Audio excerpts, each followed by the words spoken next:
រឿងរ៉ូស៊ីបាំងមុខនៅក្នុងភូមិមួយយើងមើលទេសភាពពីខាងលើទៅពិតជាស្រស់ស្អាតគួរឲ្យចង់នៅចំណែកជុំវិញភូមិពោរពេញទៅដោយរុក្ខជាតិពណ៌បៃតងជាច្រើននៅក្នុងភូមិនោះផងដែរមានបុរសពោះម៉ាយម្នាក់ជាអ្នកដែលមានទ្រព្យស្រុកស្ដំជាងគេគាត់គឺជាម្ចាស់ហាងគុយទាវមួយកន្លែងដែលល្បីល្បាញថាទឹកគុយទាវពិតជាឆ្ងាញ់ដាច់គេប្រចាំភូមិនោះទាំងម្ដងគាត់មានឈ្មោះថាពូឌឿនថ្ងៃមួយនៅពេលដែលពូឌឿនឈរនៅមុខហាងគុយទាវដ៏ច្រើនរបស់គាត់ស្រាប់តែមានបុរសចំណាស់ម្នាក់បានដើរតម្រង់មករកគាត់បុរសចំណាស់ម្នាក់នោះគាត់មានឈ្មោះថាតាត្រី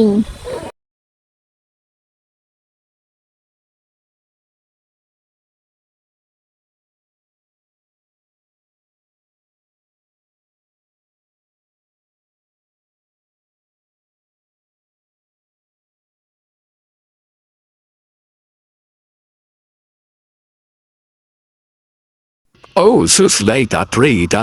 ឯងទៅណានឹងបាត់តាកាតាមហាងខ្ញុំនឹងមើលទៅទឹកមកលើជានសើស្រាប់អសតានឹងជួយទៅណាដែរតាមិនទៅណាទេតាមរកមួយឌឺណៃនឹងហើយបិសាទតានឹងមានទុរៀនទេ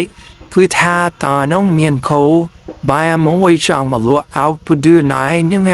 តាក់មួយឌឺណៃនឹងគិតមិនដែរទេសាមិនដែរតាទេសាដល់ខ្ញុំនឹងខ្វះចង្កូវសម្រាប់យកមកធ្វើ supply ចឹងអត់ដែរទេមិនស្អីតាដល់យកមកឲ្យខ្ញុំមកចាំខ្ញុំមើលកោហើយយើងពេលតម្លៃដល់អស់គ្នាបន្ទាប់ពីនិយាយចប់អ្នកទាំងពីរក៏បានចាយផ្លូវគ្នាដើរទៅផ្ទះរៀងខ្លួនពេលមកដល់ផ្ទះតាត្រីក៏បានមកនិយាយជាមួយប្រពន្ធចំពោះការលក់កូបានឹងចេញភ្លាមនោះក៏មានកូនប្រុសរបស់គាត់ឈ្មោះថានេវីនៅឈរស្ដាប់ពីក្រោយផងដែរចំពោះការសន្ទនារវាងលោកឪពុកនិងអ្នកម្ដាយ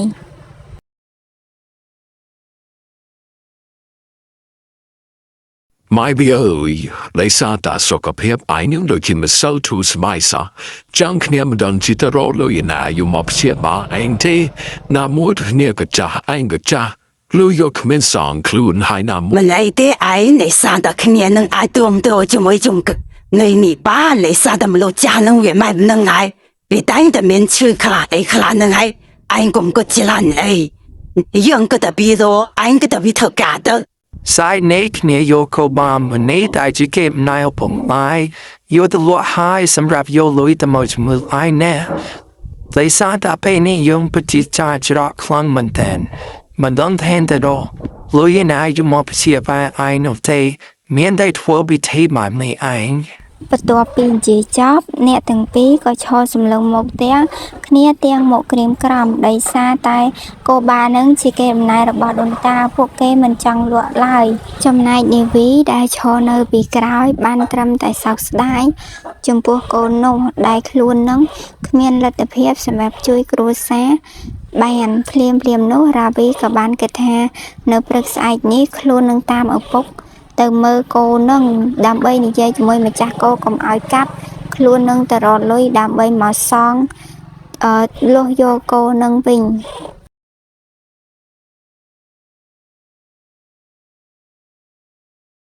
ហើយអាកូបាអើយខ្ញុំនឹងមិនចង់លក់ឯងទេប៉ុន្តែគ្រួសារខ្ញុំនឹងពិតជាក្រពិតមែនអញ្ចឹងសង្ឃឹមថាឯងនឹងឲ្យហៅសេចក្ដីឲ្យយើងផងណាព្រឹកស្អែកនេះយើងនឹងដឹកឯងទៅនាពេលព្រឹកមកដល់តាត្រីក៏បានដឹកកូបារបស់គាត់ដើម្បីមកបកគលនិយាយតថ្លៃជាមួយនឹងនាយឌឿនភ្លាមនោះកូនរបស់តាត្រីនេវីក៏បានលបតាមឪពុកពីក្រោយផងដែរកូននេះមើលទៅនៅក្មេងហើយក៏ធំផងដែរអញ្ចឹងខ្ញុំឲ្យតាពីរៀនឌីជូណាតាបិសាទខ្ញុំនឹងអនុតាផងកូខ្ញុំរៀងធំដែរមួយឌឿនmake my outច្រើនជាងនឹងតិចម៉ៃព្រោះតានឹងធ្វើការប្រាក់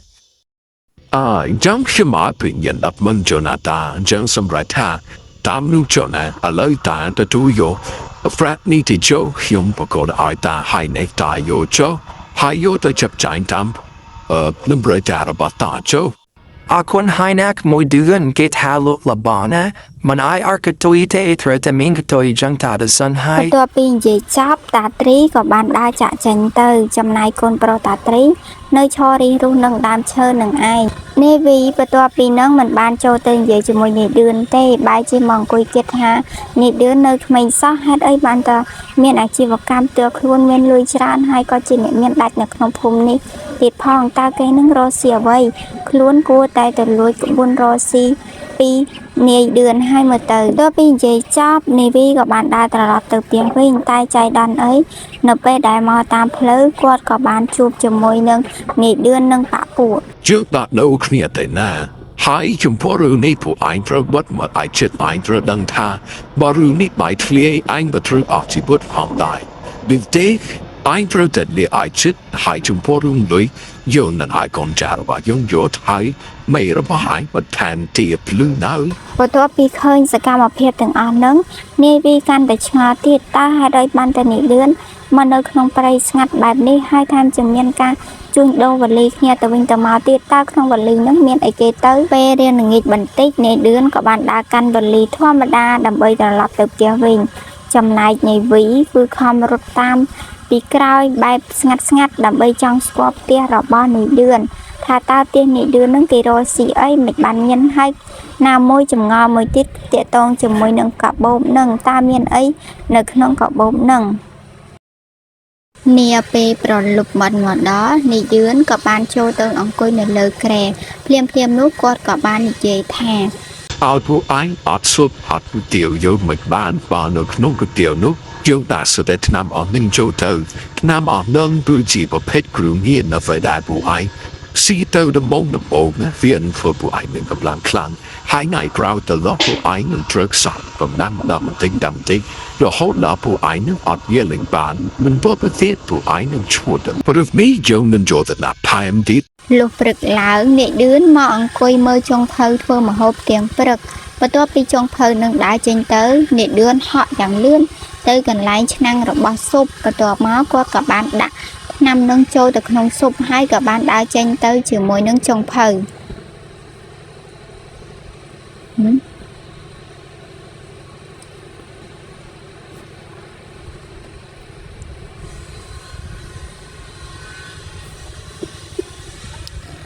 នាយវីបន្ទាប់ពីបានឃើញរឿងរ៉ាវទាំងអស់ក៏បានទៅទីស្នាក់ការប៉ូលីស 多被托了个小李在的，看看他能空唱受不了马路伦的见面夏天，